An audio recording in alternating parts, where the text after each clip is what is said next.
applies here in the points that I'm going to speak about. We have a position known as RDCs. Now, an RDC, according to Museveni, is Museveni's representative in a particular district.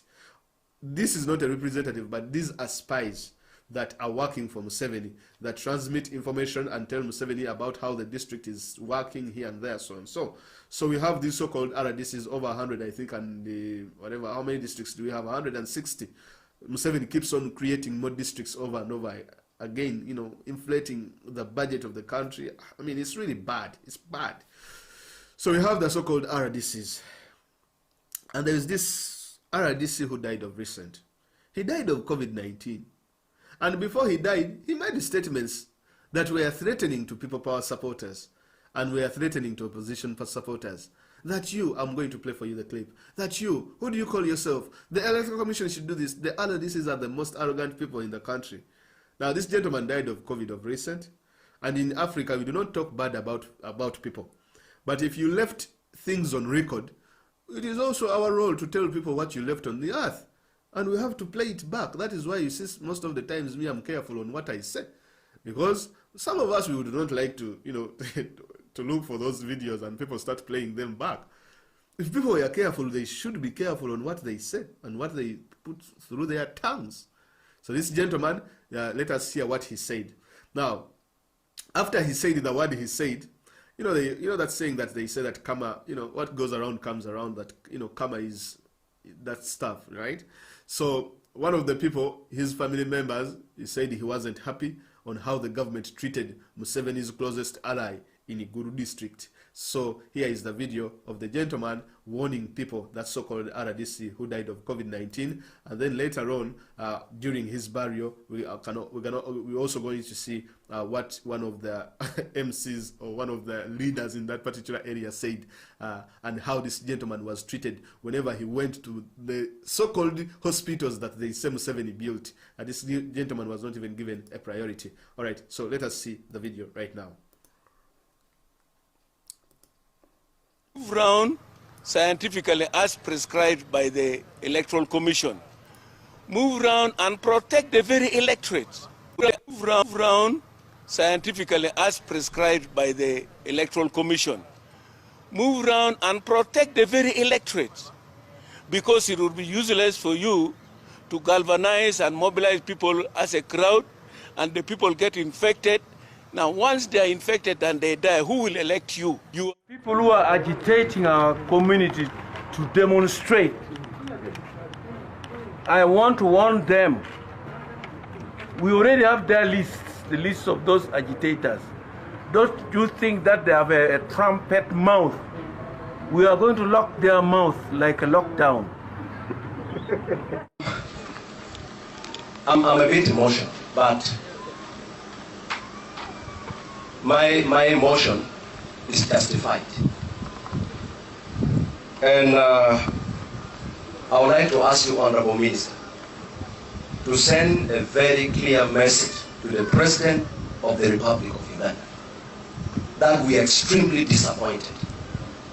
Disappointed with the manner in which Major Santo Kotla Polo was attended to. When he was transferred from Gulu to Molago,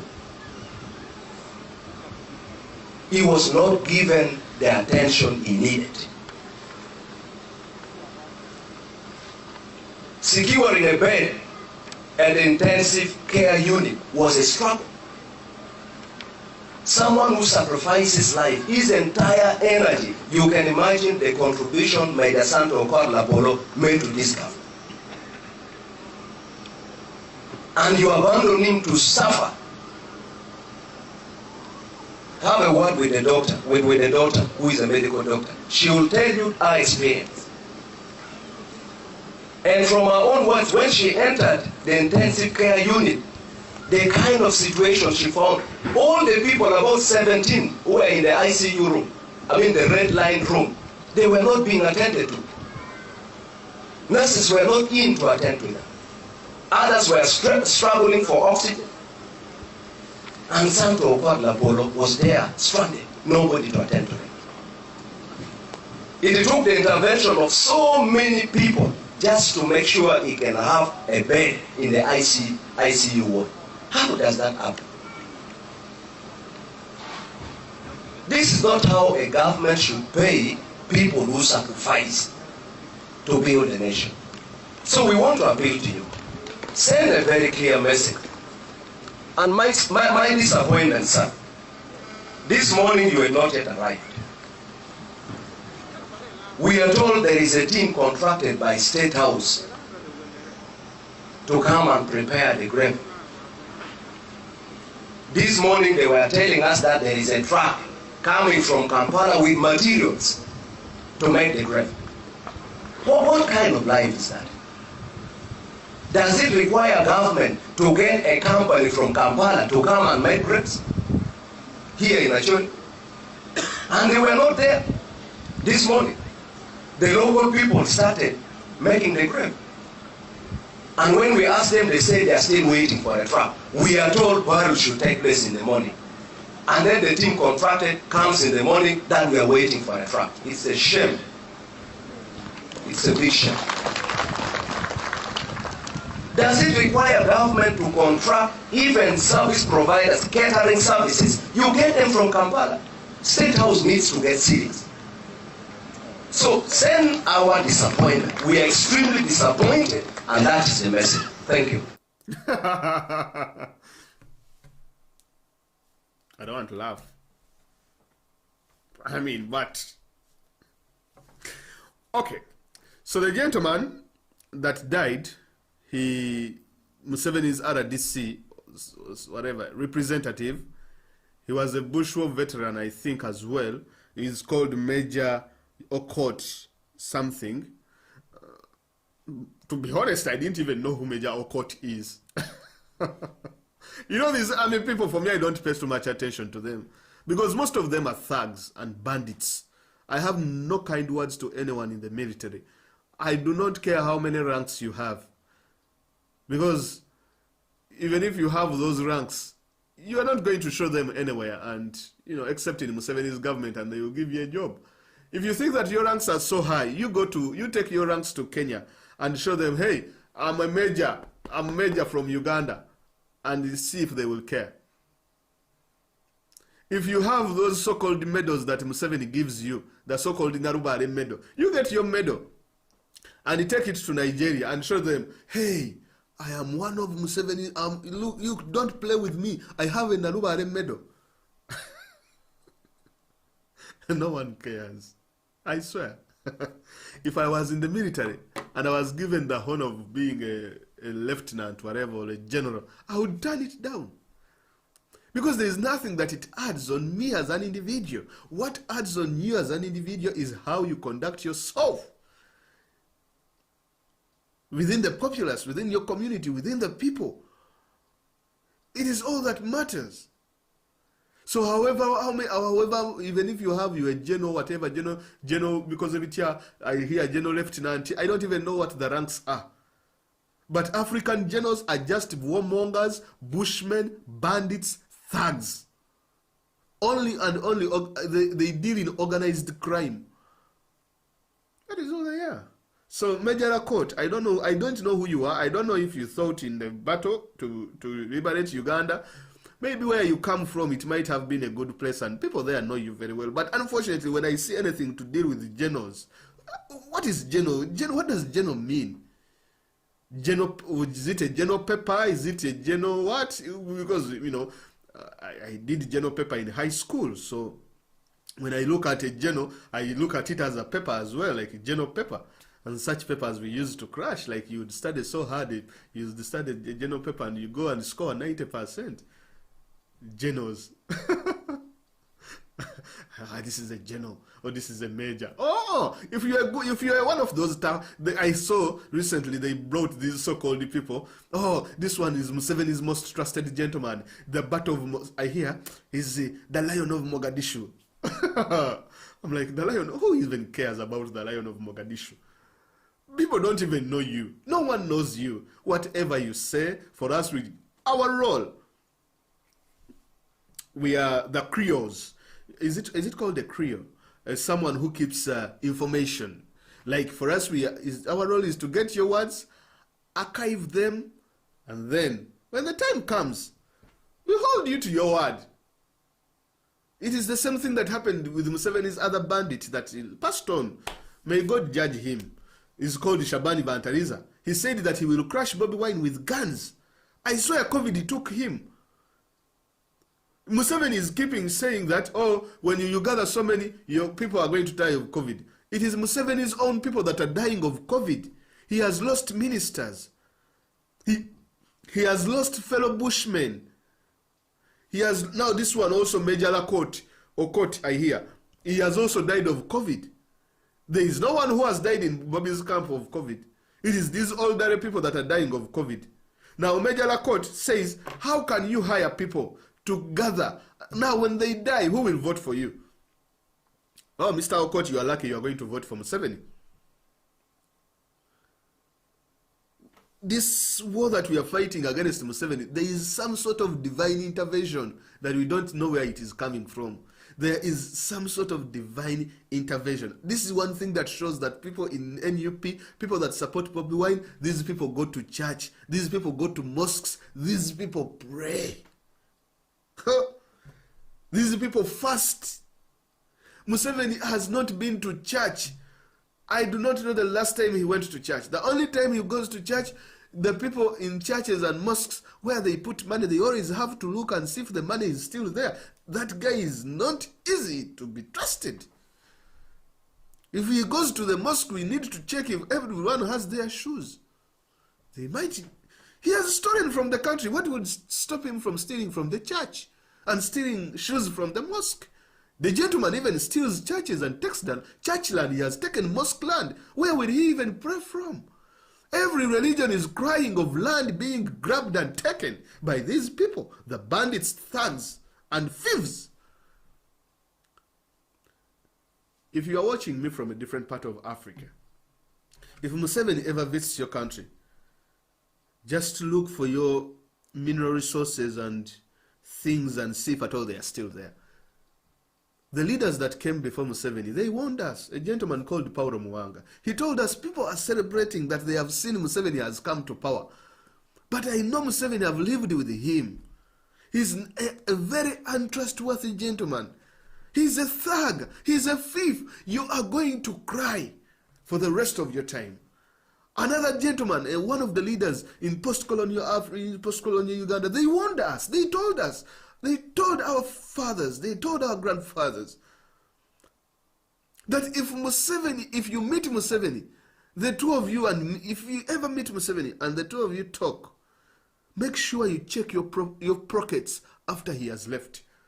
Those people were warning us. They told us that make sure you check your pockets if you leave Museveni. I don't know if I'm going to research and see if there is any African leaders that complain that they have lost pens or wallets or cards or things of that sort in accompaniment with the Museveni. The guy is a thief. Okay, do not take my word for it. But Boniface Byanyima, the interview is there on YouTube. Go and see the statements he made about Museveni. Museveni grew up from Boniface Byanyima's house. Boniface Byanyima is one of the people who fought for Ugandan independence. He's the father to Winfred Byanyima, the wife to Colonel Dr. Kizza Besigye. Boniface Byanyima warned the Ugandans. He told us that Museveni is a liar. Boniface Byanyima is the first person to tell us that Museveni's name is Tibuhaburwa. That was almost 8 years ago and we didn't pay attention. 10 years later, Museveni comes out and adds that name to his name. That, oh no, my name is Tibuhaburwa. Boniface is the one who raised Museveni. And he told us Museveni was a thief. Museveni was a liar. And when Museveni wanted a hand in his daughter's marriage, Boniface told his daughter not to marry Museveni because he was an untrustworthy gentleman. If a man can deny you his wife, why should we give you our country? And one of the greatest, Boniface is one of the greatest statesmen of Uganda.